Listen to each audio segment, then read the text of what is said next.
When you complete a Void Fissure in a group of 4 players, 4 rewards will pop up on screen for you to choose between. There can be prime parts for assorted weapons, blueprints to construct Warframe components, or just endless rows of Forma. You can only select one item at a time, the other options having never been in your relic in the first place as a result of some Eternalism mumbo jumbo. With Omnia Fissures in the game, this led me to the question, how difficult would it be to get every single part of a prime Warframe to show up simultaneously? I'm Nick Engineer, let's solve a practical problem.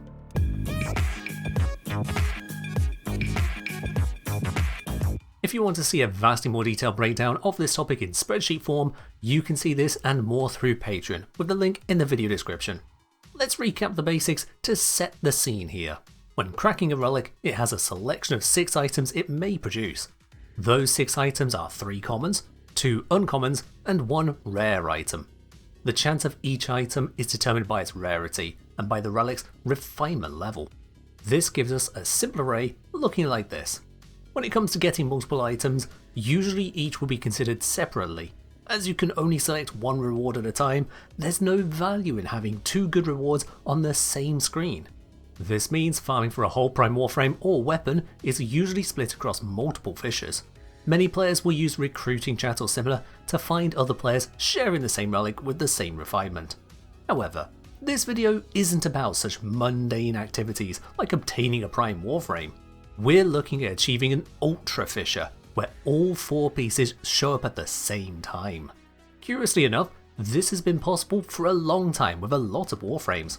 All of Ash, Atlas, Banshee, Equinox, Frost, Gara, Garuda, Harrow, Hildred, Hydroid, Inara, Sivara, Korra, Mason, Mirage, Necros, Nesha, Sarin, Titania, Trinity, Valkyrie, Vauban, Volt, Wisp, Wukong, and Zephyr have each of their parts available within a single era of relics. For example, Wukong's blueprints can all 4 be found in select Axii relics in addition to some other types. For most Warframes, however, this is practically unworkable. Having all 4 relics of the same era means collecting them across many refreshes of the relic system, and for all intents and purposes is not actually doable. Omnia Fissures skip around these awkward requirements and enable all eras from Lith to Axii to be in the same mission. This makes it much more approachable to attempt to land an Ultra Fissure. Still, the chances are not pretty. Many Warframes have 2 uncommon parts, 1 common and 1 rare, like with Gauss Prime. If DE are feeling extra cruel, it's instead 2 rares and 1 uncommon, like with Protea Prime. Alternatively, if they're feeling nice, it can be 2 commons and 1 uncommon, like with Sevagoth Prime. These rarity swaps do make a noticeable difference in getting an Ultra Fissure. For the best chance of an Ultra Fissure, any relic containing an uncommon or rare part would be upgraded to Radiant, while relics with common parts would remain intact only. This gives a 25.33% chance of the common showing up, 20% for the uncommon, and 10% for the rare. For Gauss Prime's 1-2-1 split, that's a 25.33% chance, multiplied by 20%, multiplied by 20%, and then multiplied by 10%, for a low rate of just 0.1%, or 1 in 987 chance. For Protea Prime's double rare, it's instead a 0.051% chance, 1 in 1974. For Sevagoth Prime and its double common, it's better at 0.13%, which is 1 in 779. Remember, that's not how likely it is to get a piece or how many runs to get a set, that's the chance to have every single piece show up simultaneously with maximum relic refinement. When dealing with this large number of runs though, the refinement cost becomes a serious hurdle. In Protea's case, running 1974 runs for the average to get the Ultra Fissure to happen would cost the squad a combined 592,200 Void Traces. Opening a relic gives an average of 18 Void Traces, plus an additional 5 for each player who selects the reward from your relic. Resource boosters buff the relic opening portion, but not the bonus for being selected by a squad mate. When we take this into account, those attempting to get Protea Prime in an Ultra Fissure wouldn't need on average just 1974 relics cracked. Adding in spending time opening other useless relics to farm extra traces, that squad would spend an average of 7,221 runs doing relics, the majority for extra traces. If instead the whole party are using resource boosters, this drops down to 3,845 runs. You can mitigate this a bit however. When trying to be trace efficient, upgrading relics containing uncommon items you want to merely flawless improves your void trace consumption.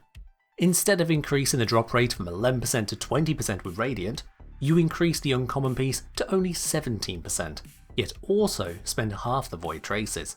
For a double rare like Protea, this extends the runs needed while opening the Protea relics to 2,322, but reduces the time spent farming extra traces by even more than that, a net saving close to 100 runs. For a double uncommon like Gauss, again, the flawless uncommon approach saves time, almost 300 runs less compared to Radiant when accounting for trace farming without a booster. No matter which way you shake it though, an Ultra Fissure is a rare occurrence. Even at some magically fast rate of 3 minutes per relic, something Omnia Fissures don't really make possible, that's still only 20 runs per hour. We're talking dozens to hundreds of hours to make this situation happen once. Legendary cores from sorties are more common than this, dropping from 1 in 527 sorties. If you are particularly relic wealthy or insane, you can push the odds further in your favour with Trinity Prime. Her chassis and blueprint are both uncommon, while her systems and neuroptics are usually common, with no rare pieces. For her, you can get this all the way down to 390 Radiant runs or 539 Flawless runs on average. With trace farming included, you can manage 658 runs or 506 with a resource booster and Radiant runs. Somehow, I doubt you and 3 other friends have over 500 Trinity relics lying around. In the worst case, we have Vauban Prime. For some reason, D made most of his parts rare drops, with the chassis and blueprint having odd reprieve. If you had only the rare types, it'd take on average 10,000 Radiant relics to get an Ultra Fissure once. In that time, a hypothetical player would have farmed around 860 sets of Vauban Prime.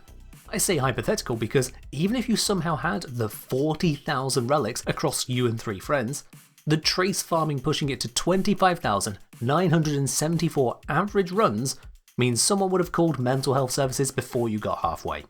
Given the responses to a previous guide I put out that recommended having friends, a not insignificant number of you are lone wolves. For you, your best shot at an Ultra Fissure is if you were to join a random public Omnia Fissure with a Hildren Prime blueprint relic refined to Radiant.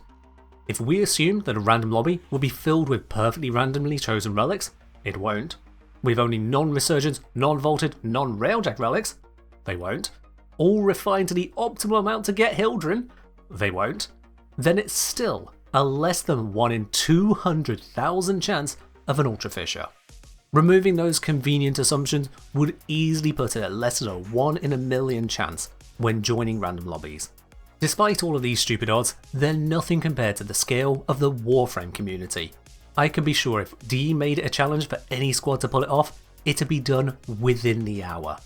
However, for the normal, average player, you will all but certainly never see an Ultra Fissure. My advice? Don't even try. This has been a fun little dive into some more unusual relic math. Thankfully, farming for frames in a normal fashion is much easier than this, as I've covered in previous guides. That's all from me for now, so as always, crack rocks, build stocks, and fight well, Tenno.